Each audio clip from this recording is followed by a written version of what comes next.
내가 하고 싶은 8가지 책을 써주신 박준석 작가님 자기소개를 듣도록 하겠습니다. 안녕하세요. 네, 안녕하십니까. 저는 현재 영숙제중학교에 다니고 있는 중학교 3학년 박준석이라고 합니다. 만나서 반갑습니다.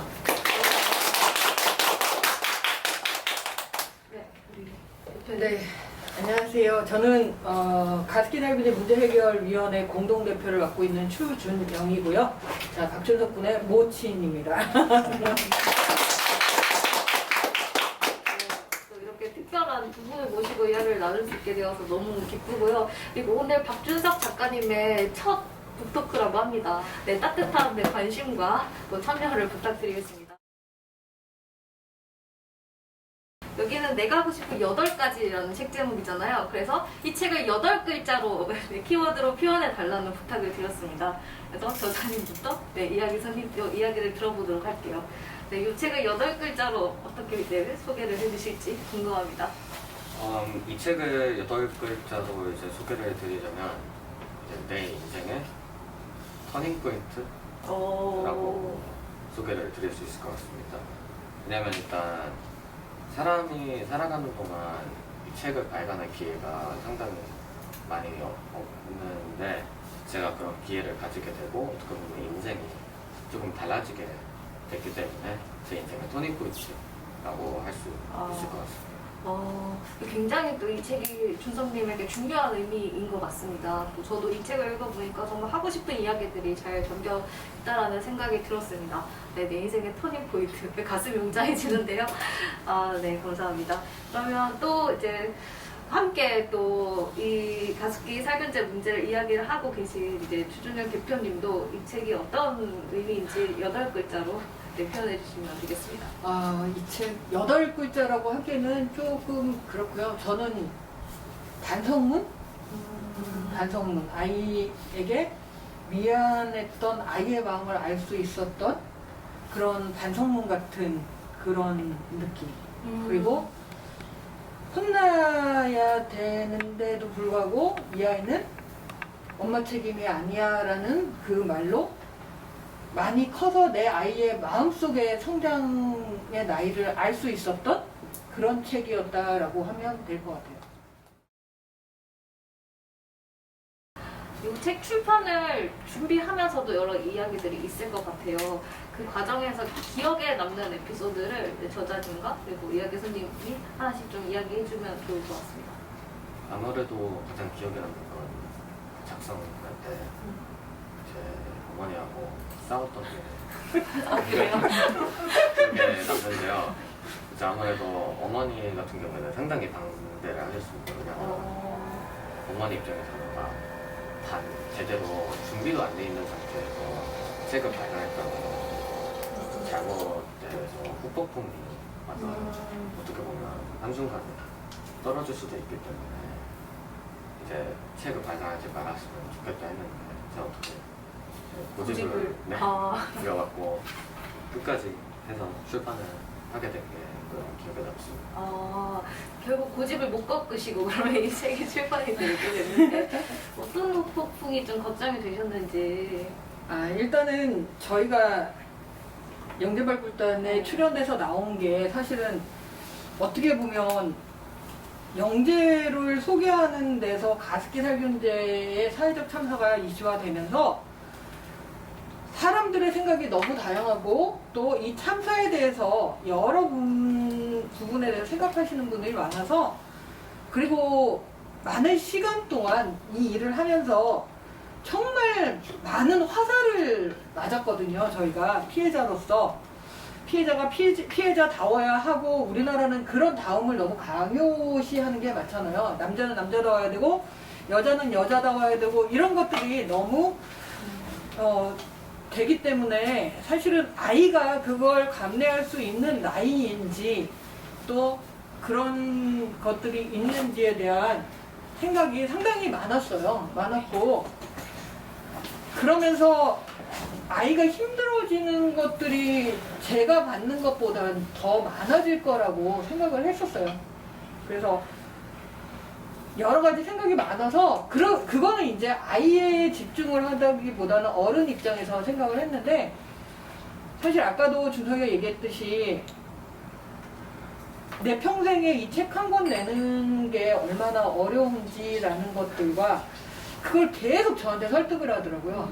그런데 문제는 이제 그 주니어 김영사에서 원고를 이렇게 주십시오 했는데 제가 성견지명이 좀 있었나 봐요. 아이의 그런 독서록이나 이런 것들을 모아놓은 박스가 있었어요. 왜냐하면 사실은 아이를 놓칠 뻔했기 때문에 이 아이한테 모든 게 다 소중했었거든요. 이 아이에 대한 첫 번째 일기장부터 시작해서 하다못해 유치원 가서 줄 그린 거부터 모든 게 다 소중해서 제가 이렇게 모아놓다가 이제 또 사람이 이렇게 느슨해지니까 2학년 3학년 돼서는 또 요거는 좀 버리고 정리할까? 이런 것들이 있었는데 막상 챙기다 보니까 그렇게 많지 않았는데 또 이제 숙제가 된 거예요. 즐거워서 한 게 아니라 원고를 내야 되니까 빨리빨리 하자 그러니까 숙제가 되니까 계속 싸우게 되는 거죠. 어른의 입장의 욕심과 네. 아이는 나 힘든데 그 아이의 마음 그게 이제 서로의 이 충돌이 되면서 왼수가 됐었죠 사실. 네, 그런 우여곡절 끝에 어쨌든 책이 무사히 발행이 돼서 나왔습니다. 아픈 상황을 좀 사람들한테 좀 전하고 싶었던 걸로 보이는데요. 내가 아픈 이유가 뭘까를 처음에 어떻게 생각을 하게 됐는지 이게 궁금하더라고요. 제일 처음에 인식하게 된 그런 계기가 있나요? 일단 옛날에는 제가 아프다라는 걸 상당히 생각을 못했고 그냥 약간 조금 몸이 살짝 안 좋을 뿐 이런 생각을 했었는데 초등학교 3학년 때 이제 호흡기 검사를 하러 갔었는데 이제 저는 하기 싫다고 그래서 그러니까 어머니께서 이제 그걸 왜 해야 되는지 이유를 설명을 해주시다가 이제 그 이유를 설명을 해주실 때 가습기 살균제에 대해서 그 피해자다 그런 얘기가 나와서 제가 그렇게 아프게 됐다는 걸 처음으로 알게 됐어요. 그게 몇 년 정도 전인가요? 그게 한 6년? 6년 전. 그게 알게 됐을 때 좀 어떤 마음이었나요? 약간 뭔가 처음에는 가습기 살균제가 뭔지 몰랐으니까 그게 뭐지? 그냥 이런 생각이 이렇게 계속 알다 보니까 뭔가 진짜 내가 아픈 게 그렇게 이유가 있었구나 그런 생각도 들고 뭔가 좀 화가 나기도 했고 그랬었어요. 아픈 이유에 대해서 알고 좀 억울한 마음도 있었을 것 같아요.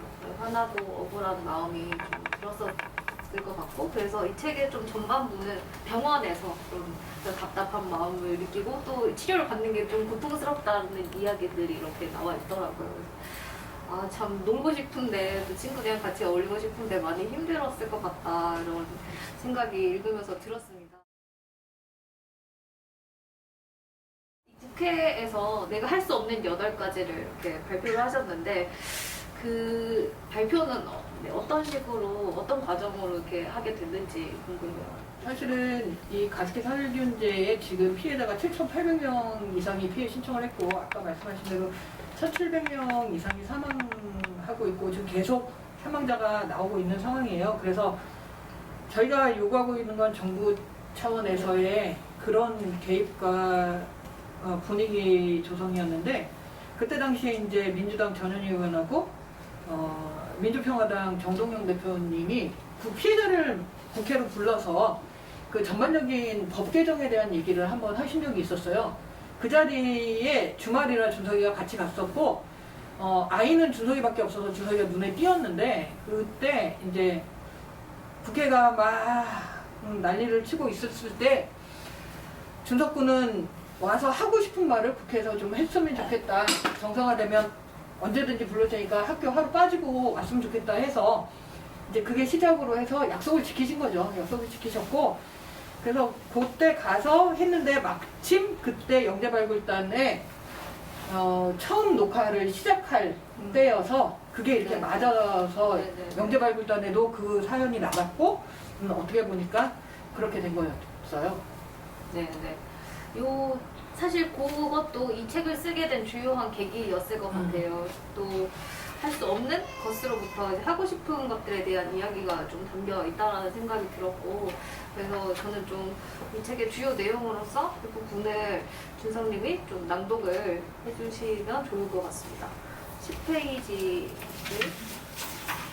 한번 읽어봐 주세요. 내가 할 수 없는 8가지. 안녕하십니까? 저는 가습기 살균제 피해자 박준석입니다. 지금 초등학교 6학년을 재학 중입니다. 저는 역사를 기록 및 분석하는 역사학자가 되고 싶고, 평소에 바보 의사라 들리셨던 장기려 의사 선생님과 같은 분이 되고 싶습니다. 저는 41살 때 해가 터졌습니다. 그때는 기억이 잘 안 납니다. 하지만 그렇다고 해서 그때의 흔적이 사라진 것은 아닙니다. 지금 저는 가습기 살균제로 인해 많은 것을 하지 못합니다. 첫 번째, 숨이 딸려 운동을 대부분 잘 못합니다. 두 번째, 운동 능력이 떨어져 다른 아이들에게 따돌림을 받습니다. 세 번째, 풍선을 넣어야 하는 경우에 바람 넣는 기기나 다른 아이의 도움을 받아야 합니다. 네 번째, 단수와 같이 리드가 없는 가나는 볼 수 없습니다. 다섯 번째, 병원에 너무 자주 가서 학교에 빠지게 됩니다. 저는 학교 생활이 너무 재미있고 선생님이나 친구들과 즐거운 시간을 더 많이 갖고 싶습니다. 여섯 번째, 자꾸만 재채기가 나오고 콧물이 나와서 항상 휴지를 휴대해야 합니다. 일곱 번째, 살이 없습니다. 그래서 살에 주사를 놓을 때 여러 번 찌르는 경우가 많아 무척이나 아픕니다. 여덟 번째, 다른 아이들이 툭 치며 발라당하고 넘어집니다. 친구들과 몸으로 부딪히는 재미있는 운동을 하고 싶어도 쉽게 밀리고 넘어집니다. 그런데 아무도 책임을 지지 않고 있습니다. 저는 누구라도 책임지길 바랍니다. 그래서 저와 같이 억울한 사람이 생기지 않았으면 합니다. 감사합니다. 네, 감사합니다. 2019년 7월에 국회의사당에서 발표를 한 요 내용입니다. 이 책에 저희 거의 첫 시작에 이렇게 실려 있고요. 네, 어떤 내 마음이었을지 다들 좀 느껴지시리라고 생각을 합니다. 하고 싶은 게 굉장히 많기 때문에 이 할 수 없는 마음, 답답한 마음, 또 누구도 책임지지 않는 또 억울한 마음에 대해서 이야기를 해주셨습니다. 좀 이어지는 챕터가 저는 인상 깊었던 게, 그럼에도 불구하고 여러 재밌는 생활의 에피소드들이 또 나와요. 네, 특히나 제가 좀 재밌게 봤던 부분이 이 두 번째 그 챕터의 표제작인데, 아빠 신발이 사과나무에 걸렸다라는 그런 내용입니다. 좀 재밌는 내용이라서 이 얘기에 대해서 좀 들어보고 싶었고요. 이 쭉 전반적으로 이 두 번째는 준성님이 생활하면서 보고 듣고 느끼고 생각한 점들에 대해서 이야기가 나와요. 그 사회적 참사의 피해자로서가 아니라 그냥 평범한 그 삶을 사는 사람으로서 생활들을 좀 들려주신 것 같은데, 이 여러 이야기들 중에서 이 아빠 신발이 사과나무에 걸린 이 에피소드가 표제작으로 실린 이유가 궁금합니다. 일단은 그 에피소드에 대해서 조금 설명을 드리자면, 저희 아파트에 살구나무 하나가 있습니다. 살구나무가 있는데 상당히 높아서 키가 그 열매 살구에 안 되는데, 그래갖고 아버지께서 이제 저걸 따주시겠다며 신발 하나를 벗어놓고 살구나무에 던졌어요. 네. 근데 살구는 안 맞고 그냥 슝 해서 나무에 딱 올라가요. 그러니까 당을 가지고는 또 다른 신발을 벗어서 또 던져서 신발을 내려오게 하려고 그랬는데, 그냥 또 빗나가고 그 나무 위에 걸쳐 앉아갖고 집으로 와갖고 긴 대나무가 있었는데, 그걸 가지고서 그대로 신발을 툭툭 쳐갖고 떨어뜨렸는데, 이제 여기에도 나와있다시피 굉장히 창피했던 경험이었는데요. 이제 이런 일상 같은 이야기를 표제작으로 선정을 한 이유가, 아무리 가습기 살균제 피해를 받고 다쳤다고 하더라도 어떻게 보면 똑같은 인간이기 때문에 우리도 똑같은 삶을 하고 있다, 그런 거를 표현을 해주고 전달을 해주기 위해서 표제작으로 선정했습니다. 네, 그 참사의 피해자가 항상 뭐 심각하거나 우울한 그런 일만을 겪진 않고 재밌는 얘기도 많고 또 창피한 경험도 하고 이런 네, 이야기들이 좀 재밌었던 것 같습니다. 이야기를 좀 풀면서 여러 꿈이 굉장히 많을 것 같은데 지금 현재 나의 꿈에 대해서 이야기를 해주시면 좋겠습니다. 역사학자 그쪽으로 꿈이 있습니다. 역사학자요? 네. 이유를 알 수 있을까요? 그 역사학자를 이제 꿈꾸는 이유가 아무래도 지금 일본이나 중국에서 역사 왜곡 같은 경우도 상당히 많이 있잖아요. 중국은 중국공정이라든지 일본 같은 경우는 위안부 문제나 이제 무역 피해자 관련하고 그런 역사 왜곡들이 많기 때문에 그런 걸 좀 바로 잡아야겠다라는 생각이 들어서 역사학자 쪽 꿈을 꾸게 됐습니다. 네, 굉장히 이제 이 사회에 필요한 사람이 되고 싶다라고 이렇게 책에도 나오는데 내가 사회에 좀 필요한 일들을 해결하는 일을 하고 싶다 이런 좀 사명에서 이렇게 꿈도 또 막 저에게 세우고 계신 것 같습니다. 가습기 살균제 참사 문제에서 기업과 정부가 책임을 인정하지 않고 좀 회피하는 그런 모습을 보였잖아요. 그래서 이런 문제에 대응하면서 기억에 남았던 그런 에피소드들, 뭐 힘든 점이었던지 아니면 그래도 그 와중에 즐거웠던 기억이라든지 이런 것들이 궁금했습니다. 이제 그 기억에 남는 거 하면 국회의사당 앞에서 영하 10도 날씨에 1인 시위를 했던 기억이 나는데요. 그때가 아마 방학 때였는데 어머니께서 계속해서 1년 넘게 계속 1인 시위를 가고 있는데 그때 제가 한번 같이 가보는 게 좋겠다, 힘이 되면서 생각을 해서 같이 가게 되었습니다. 이제 가서 1인 시위를 계속해서 하고 그랬는데 그때 이제 아무래도 힘들었던 점은 추위도 있지만 사람들의 무관심이었고요. 사람들이 국회 앞에서 출근 시간이 그러니까 상당히 많이 차가 드나들기도 하고 사람들이 계속 많이 지나치기도 하는데 이제는 그런 사람들이 거의 다 스마트폰을 보면서 전화하거나 아니면 그냥 허공을 보면서 이 1인 시위에 하고 있는 저한테는 단 한 번은 눈길조차 주지 않는 그런 게 상당히 힘들었어요. 영화에 피켓을 영화 온도에 피켓을 드는데 사람들이 너무 관심이 없었네요. 참 슬프고 좀 힘든 기억으로 남아 있을 것 같아요.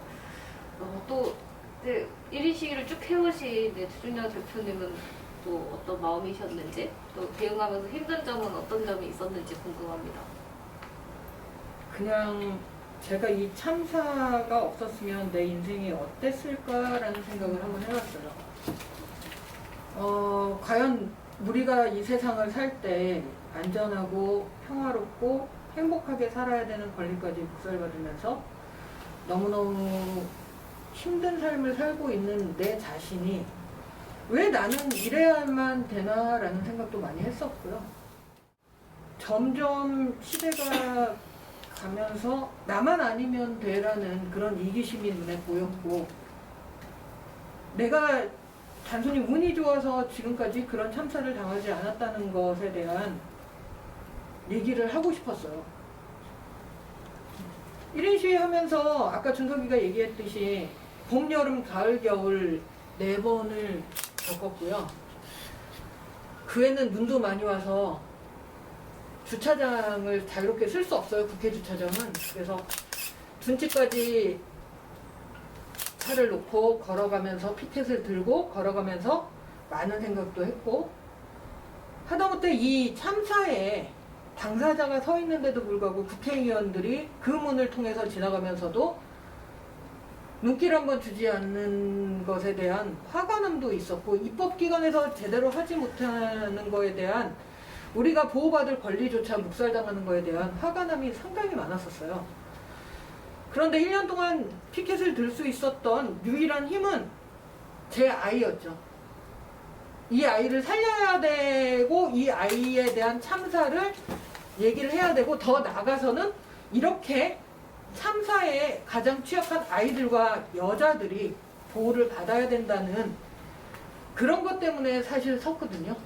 그런데 우리나라 사람들은 그때 당시에 그렇게 호로록 타고 이렇게 꺼지는 게 너무 많아서 사실은 안타까웠어요. 얘기를 들어보면 참사에 그 가습기 살균제 얘기를 하면 조심스럽게 다들 말씀을 하시는 게 뭐냐면 나도 썼어요예요. 그 당시에 육아템이었어요. 그거는 애기들 키우는 엄마들은 자기 자식한테는 제일 좋은 걸 주고 싶고요. 자기의 목숨까지도 던져주고 싶은 게 자식이거든요. 그런데도 불구하고 그걸 교묘하게 이용해 먹은 가해 기업은 책임도 지지 않고 또 이 사회에서도 내쳐지는 그냥 주변인 같이 생활하는 게 너무 힘들었어요. 2011년에 처음 이 참사 문제가 세상에 알려지고 나서 긴 시간 정부와 기업들이 책임을 지지 않고 회피하고 피해자들을 방치하는 것들을 보면서 또 그에 맞서면서 무관심과도 싸우면서 많은 고통을 고통어린 시간을 보내셨을 것 같고, 그래서 또 이런 책을 내면서 이 당사자의 이야기들을 좀 생생하게 전하고 싶었을 것 같습니다. 물론 굉장히 힘든 시간을 보내고 억울하고 서운함이 많을 것 같아요. 근데 또 그럼에도 불구하고 힘이 됐던 순간들에 대한 이야기를 좀 들어보고 싶습니다. 네, 요 이제 가습기 살균제 문제를 세상에 알리고 또 사람들과 이야기를 나누면서 힘이 됐던 순간은 어떤 순간들이 있었을까요? 힘이 됐던 순간은 일단 그때가 이제 제가 영재발굴단에 나오고 난 다음에 SBS 채널 중 하나의 비디오 먹에 유튜브 채널에 제 영상이 또 하나가 올라왔는데 그 댓글이 상당히 많은 달리고 조회수도 상당히 많이 나왔었습니다. 근데 댓글들을 사실상 보면 거의 대부분이 저를 응원해주는 댓글들이었고, 제가 힘들겠다고 하면서 정부가 빨리 책임을 져야 된다 그렇게 말씀을 여러 사람들이 계속 해주셨는데 그런 걸 보면서 힘을 받았던 것 같습니다. 네, 국회의원에서 좀 정치인들은 그냥 지나쳐 가거나 그렇게 또 무관심을 보였지만 시민들은 또 따뜻한 관심과 지지를 보내주면서 또 힘이 됐던 것 같습니다. 또 우리 이야기 손님을 모신 추진영 대표님은 또 힘이 됐던 순간이 있으실까요? 저는 큰 바운더리에 보면 이런 참사는 다시 일어나면 안 되겠죠. 그래서 같은 뜻을 가진 사람들이 모여졌고 그러면서 사람을 얻을 수 있는 나쁜 것만은 아니다라는 거에 대한 감사함을 가지고 있습니다. 네, 말씀 너무 감사드립니다. 예기치 못하게 닥친 일이잖아요. 이런 일이 발생할 거라고 이렇게 또 길게 싸울 거라고 예상하지 못하셨을 텐데 많이 힘든 상황에서 또 곁에서 같이 싸우는 동료, 동지들의 존재가 얼마나 소중한지를 느낄 수 있었던 것 같습니다. 여기 또 이야기를 듣기 위해서 모여주신 분들도 또 많은 힘이 되고 소중한 또 지지가 될 것 같다는 생각이 듭니다.